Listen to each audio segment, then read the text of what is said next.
Bobby, and you're watching Dante's Boxing Nation.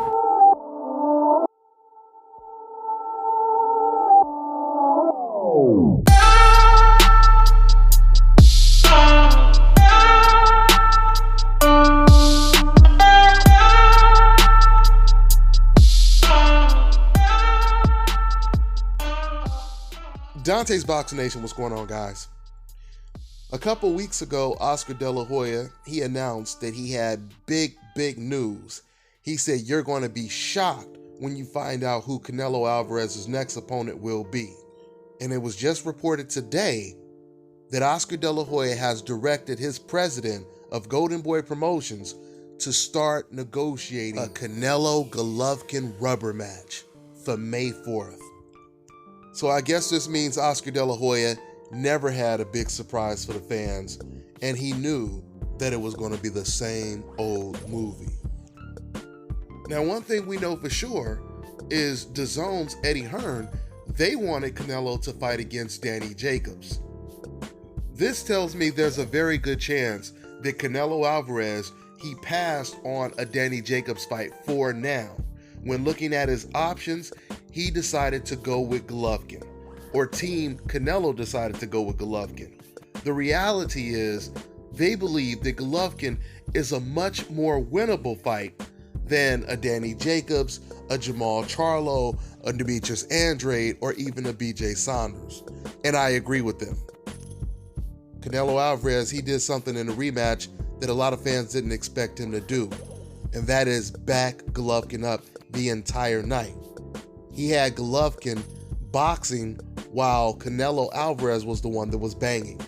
It was Canelo Alvarez that was walking through Golovkin's best shots and coming back with his own shots, applying pressure. I believe Canelo, he feels he has the blueprint figured out when it comes to Gennady Golovkin, and there's a very good chance that Canelo could either knock down or stop Golovkin in a rematch or in a rubber match. But see, this is where the problem is for Canelo.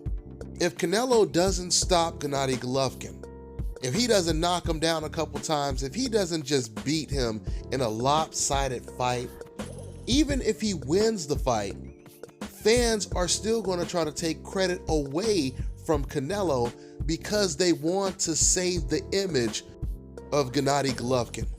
So what that means is, even if Canelo wins this fight, fans are still going to say that Golovkin was robbed. They're going to say that because, once again, Golovkin has become the most overrated fighter of this century. And these fans, they're willing to throw any fighter under the bus, including Canelo Alvarez, just to once again try to save face for Gennady Golovkin. But the reality is, the damage is already done. Now, what Golovkin would have to do to get rid of that title of being the most overrated fighter of this generation, he would have to go in there and decisively beat Canelo Alvarez. He would have to stop Canelo Alvarez and then go on to fight the Charlos, the Demetrius Andrades. And when he beats those guys, then we could say, oh, Golovkin was the real deal. Golovkin was the real deal. Not only is he the real deal, but he's top 3 pound for pound, one of the best fighters in the world. That's when he would get the credit that fans have been wanting to give him ever since he turned pro. Fans have to understand, these accolades, accomplishments, these rewards are earned. They're not just given. Golovkin has to go out there and get it. And I don't think he can do it. I mean, once again, how is it possible that a much smaller Floyd Mayweather was 15 to 20 pounds smaller than Canelo Alvarez the night of the fight, the night that they fought? How is it possible this smaller Floyd Mayweather was backing up the bigger, stronger, younger Canelo Alvarez, and yet the bigger, stronger Gennady Golovkin could not push Canelo back when Canelo was the smaller guy in the fight? How is that possible? If Floyd Mayweather was able to back up and dominate a much bigger, stronger, younger Canelo Alvarez, can you imagine if Floyd Mayweather was the naturally bigger guy like Golovkin was? I mean, to put things in proper perspective, imagine the Floyd Mayweather at 130. Imagine the lightweight, the junior lightweight, or lightweight Floyd Mayweather. For those of you guys who don't know, when Floyd was in his natural weight class, he was knocking out almost everyone. And he was knocking out pound for pound fighters like Diego Corrales. Unlike Gennady Golovkin, Floyd Mayweather's biggest knockout wins didn't come from fighters like Willie Monroe, David Lemieux, Vanes Martirosyan. Once again, these were fighters that were pound for pound, top 5, some of the best fighters in the world that Floyd Mayweather was stopping. So once again, imagine this Floyd Mayweather, let's just say once again fighting at 135. And you have Canelo Alvarez moving up from 130 or even 126 to fight against Floyd Mayweather.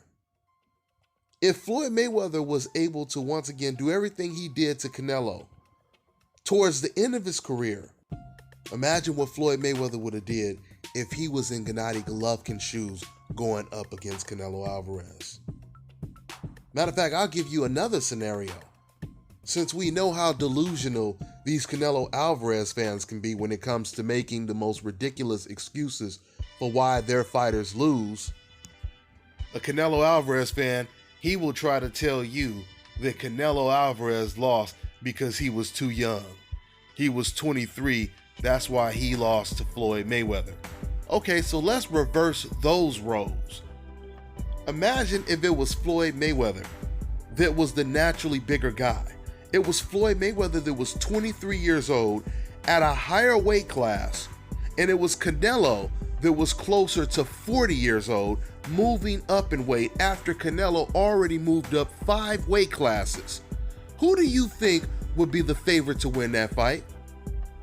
And who do you think would win that fight? Floyd Mayweather would be the favorite. Not only would Floyd Mayweather be the favorite in that fight, he would most likely stop Canelo Alvarez. So if Floyd Mayweather beat Canelo Alvarez close to 40, and he could have also beat Canelo Alvarez even worse, close to 21, that completely debunks any excuses that you would use for why Canelo Alvarez won.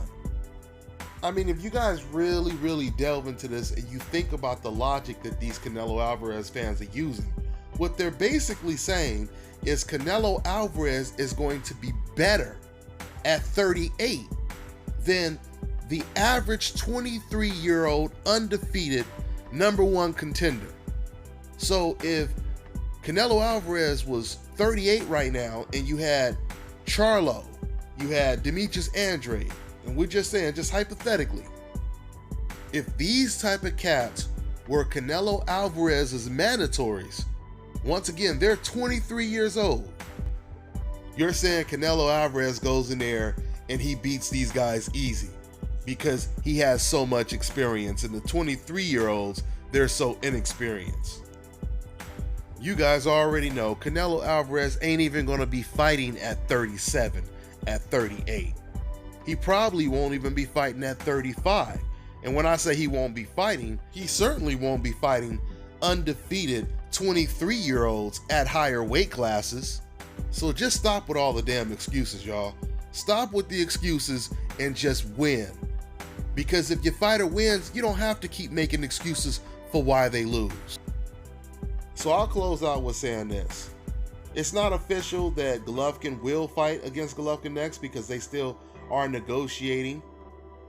But this news is a little disappointing because a lot of fans were really looking forward to seeing Canelo in there with a new fighter, especially an American fighter, an American champion like Danny Jacobs. That would have been a great fight. And he could have came back and still had the rubber match with Golovkin after he fights Danny Jacobs, assuming that he beats Danny Jacobs. That would have made a Golovkin rubber match even bigger. Understand this, guys. We see movie stars do sequels to movies all the time. But just because they do a sequel to a movie, that doesn't mean they stop working and stop doing other movies. You get it? My point is, Canelo, he could have came out with a new movie against Danny Jacobs and then came back and did the Canelo versus Golovkin Part 3. But once again, Canelo Alvarez, he's doing this because he believes that Golovkin is the easiest. He believes that Golovkin right now is the weakest link of all the top middleweights. Let's see if he's right on May 4th. That's all I got for now, guys. I'm on to the next one.